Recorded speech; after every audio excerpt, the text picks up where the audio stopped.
todo lo que dijimos en negociación con cada dueño de cada predio y nuevos gastos para adquirirlo y para construir las nuevas obras de los edificios, porque ellos están hablando de edificios como estaciones. O sea, no solamente tienen que tumbar, sino que volver a crear nuevos edificios que estén adecuados para recibir estas estaciones, para que la gente entre y salga por allí. Yo me imagino que ellos dirán, vamos a colocar negocios, ¿no?, en cada edificio, pues, para que tenga ganancia, pues, para que haya una retribución. Claro. Bueno, si en cada estación se desarrollarán alrededor de 12.000 metros cuadrados de suelo, yo hice una cuenta muy simple, raíz cuadrada de esto, es un cuadrante de 110 por 110 metros, es decir, una cuadra larga en cada estación. Eso implicará que no solamente hay que comprar esos predios, que no será uno por cada estación, sino varios predios por cada estación, sí, porque los predios en general no son de esas dimensiones. Y segundo, pues vamos a tener que cada 1,5 kilómetros o cada 2 kilómetros tendrán que hacer todo ese proceso de adquisición de predios, tumbarlos y luego construir los edificios para las estaciones. Esto realmente va a llevar unas complejidades que inclusive, no se menciona allí en la respuesta, es probable que requieran una reforma urbana, porque muchos de los usos de estos predios no necesariamente son o comerciales o son pues para lo que se quiere. Entonces eso implicará hacer una reforma urbana o una microreforma urbana.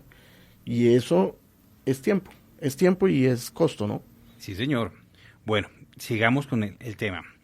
Dice la pregunta, ¿la licitación que se abrirá el año entrante será para la construcción del metro o para la elaboración de los estudios previos para poder hacer esta obra?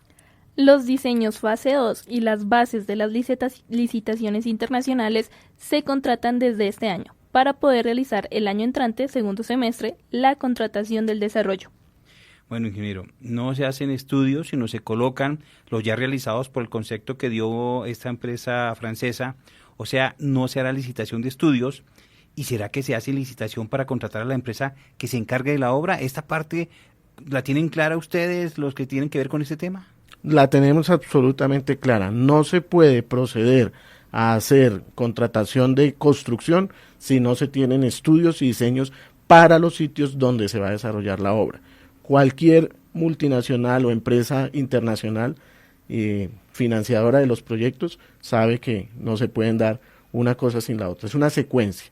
Entonces, pues yo pienso que pareciera que estos plazos obedecen a una realidad de la infraestructura, digamos, así es como se contratan las cosas o así es como el distrito las quisiera contratar, pero lo cierto del caso es que cuando se va a hacer un proyecto, que además es la primera vez que se va a hacer un proyecto de esta envergadura en la ciudad y casi que en el país, pues necesariamente hay que cumplir absolutamente todos los espacios y todas las fases que un proyecto de estos implica. Lo que hizo Sistra básicamente fue un análisis comparativo de lo que se tiene, pero ¿cuánto tiempo va a tomar estudiar y analizar lo que no se tiene?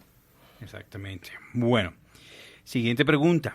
Al finalizar el gobierno Peñalosa, ¿qué estará listo del metro? A finales de 2019 se espera tener un avance de obra del 30%, disperso en varios frentes de trabajo de construcción de la estructura. Ingeniero, a ver, ¿esto significa que tendrán los estudios terminados? ¿Ya se tendrá escogida la empresa que va a hacer la obra? ¿Los predios de la Caracas ya estarán comprados? ¿Y todo esto en 2 años supuestamente se va a hacer, sin hablar de las otras obras? Es muy difícil responder esto, Álvaro y oyentes, porque resulta que, como le mencionaba antes, uno por lo general sabe en qué comienzan estos procesos, pero no sabe en qué terminan. Muchos de estos procesos pasarán de ser meramente administrativos a ser procesos jurídicos o judiciales, si se quiere, porque no se pueden adelantar expropiaciones masivas, ¿sí? Entonces, todos los procesos que se hagan de negociación de los predios, pues será uno a uno y tendrán que demorarse un tiempo. Ahora, en gracia de discusión, si lograra de aquí el año entrante hacerse la fase 2 de los estudios y diseños y a finales del año contratar las obras, esas obras tampoco podrían empezar hasta que no se tenga plena certeza de la disponibilidad de los predios. De los predios, exactamente. Entonces, una cosa lleva a la otra y realmente, pues yo sí pienso que las autoridades deberían ser un poco más cuidadosas cuando plantean estos escenarios. Una cosa es que sean escenarios optimistas mejor, y otra es que sean reales, ¿sí? En realidad nosotros sabemos que esto conlleva serias y graves dificultades, y precisamente ese fue uno de los aspectos que en la anterior administración hizo que la alternativa superficial o elevada fuera inviable. Uh-huh. Y la más viable es la subterránea, porque la subterránea no requiere prácticamente adquisición de predios. Un tema que nunca, aquí no se toca es el político, pero aquí se habla es de la administración anterior y de esta administración, como si ellos fueran los que hubieran hecho los estudios, y los estudios de la administración anterior los hicieron fue ingenieros que nosotros estuvimos en cientos de congresos y eventos de todo tipo de ingenieros de todo el mundo, españoles, franceses, italianos, que estuvieron acá, que estuvimos en la universidad esta del norte, la Escuela Colombiana de Ingeniería, en varios congresos, también con la Sociedad Colombiana de Ingenieros. La parte política influye mucho en esto por encima de la parte constructora, la parte de ingeniería, la parte arquitectónica también. Sí, influye bastante. O sea, para nadie es un secreto, nosotros en la Sociedad Colombiana de Ingenieros y en la de Geotecnia también participamos en todos esos eventos y presentaciones. De hecho, en un congreso de geotecnia que hicimos hace 2 años en Bogotá, tuvimos un foro especial también para hablar de los aspectos técnicos del metro, y pues todo el mundo sabíamos que de alguna manera esa alternativa subterránea había sido también direccionada por la parte política. Uh-huh. Igual está sucediendo en este momento en la que la alternativa elevada es absolutamente direccionada por la parte política. Y no por la parte profesional de la ingeniería. Desafortunadamente no. Por eso es que nosotros queremos en la Sociedad Colombiana de Ingenieros, como órgano consultivo del gobierno nacional, que al final del foro se permita que la sociedad haga un análisis comparativo netamente técnico de las dos alternativas, subterránea y elevada. Pero no puede ser que la decisión final la adopte unas pocas personas por 10 millones de habitantes, ¿cierto? Sigamos para poder irnos con el tema del foro. Dice, hay dudas de los expertos porque no se conocen los diseños y estudios de este trazado. ¿Cuándo los podremos conocer?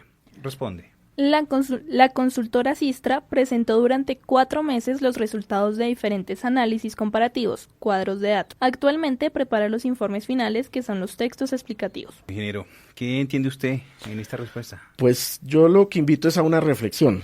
Si se demoraron 4 meses para hacer análisis comparativos de los estudios que existen, ¿cuánto se podrá demorar a hacer los nuevos estudios? Y ahí tendremos una respuesta coherente de que los tiempos que nos plantea en este momento la administración no cuadran, porque necesariamente, vuelvo e insisto, cualquier entidad financiera internacional o nacional, así sea la Financiera de Desarrollo Nacional, si es seria, requerirá que se hagan los estudios para poder hacer los diseños definitivos. Nadie va a ir a una obra de esta envergadura con inversiones billonarias a ojo cerrado. Tiene que tener unos estudios locales y puntuales. Y estamos hablando de 15 kilómetros nuevos que hay que estudiarlos completamente. O sea, sería una irresponsabilidad absoluta ir a un proceso licitatorio de construcción sin contar con los diseños previos. Bueno, esto sí es pregunta nuestra, ya terminado el tema del tiempo y antes de irnos al tema del foro.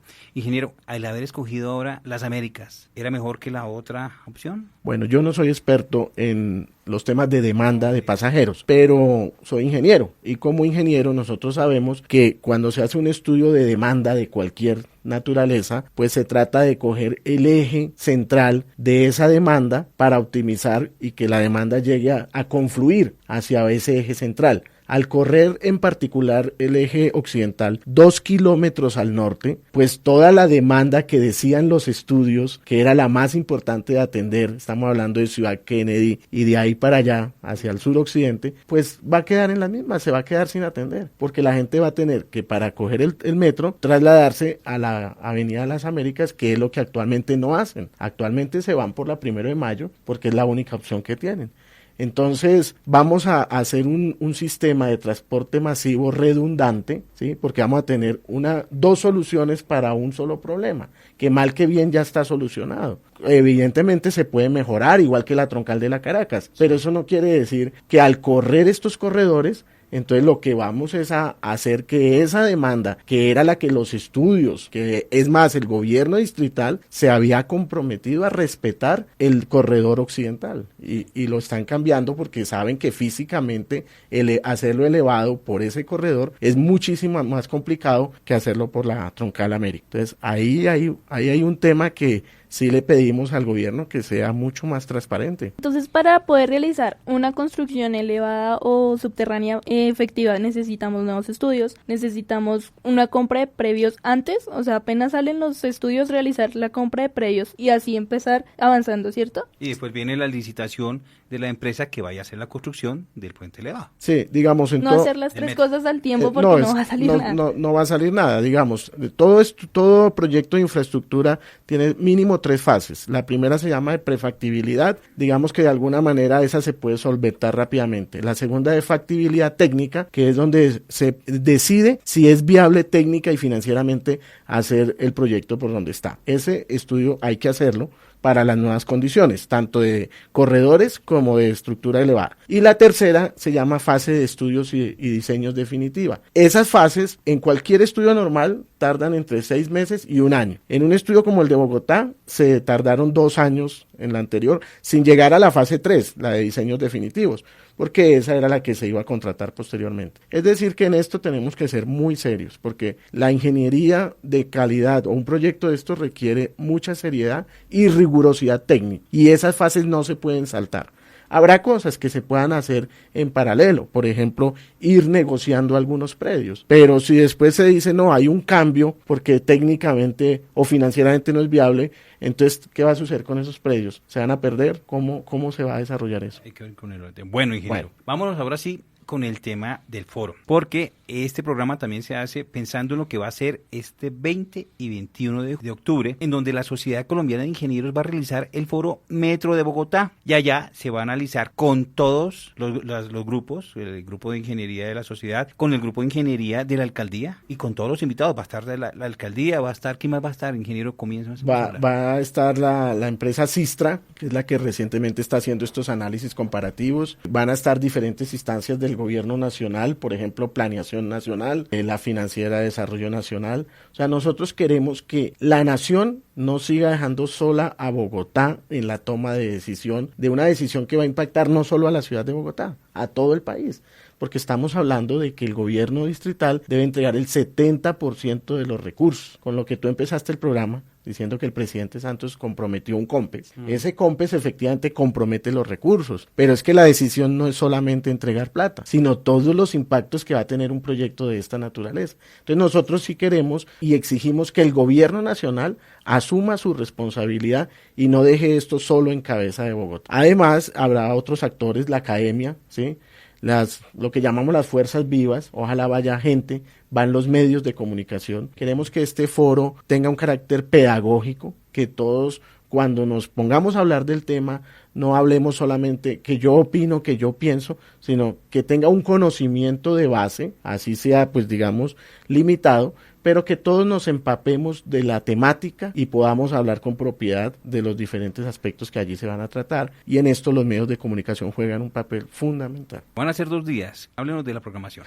Bueno, la programación preliminar que hemos acordado en la Sociedad Colombiana de Ingenieros por parte de todas las comisiones técnicas que allí funcionan, en el primer día vamos a hablar de la planeación del transporte. O sea, un proyecto de estos no es algo aislado, sino que hace parte de toda una planeación del transporte. Y en Colombia, hasta el año pasado, tenemos un plan nacional de transporte, ¿sí? De transporte en todo sentido, aunque aquí estamos hablando de transporte de pasajeros, pero también esto se debe articular con el transporte de carga y con los otros sistemas de movilidad. Entonces es muy importante hablar de la demanda, hablar de los modelos de transporte, hablar de aplicaciones específicas como lo que hoy en día se llama el Transcat, el Transmodeler, el Tranus, el Vision, el Visin, el Sidra, otros. Son sistemas de planeación de transporte y hoy en día hay que hacer una combinación de todos los medios de transporte. Entonces vuelvo, insisto, el metro no puede ser algo aislado, tiene que ir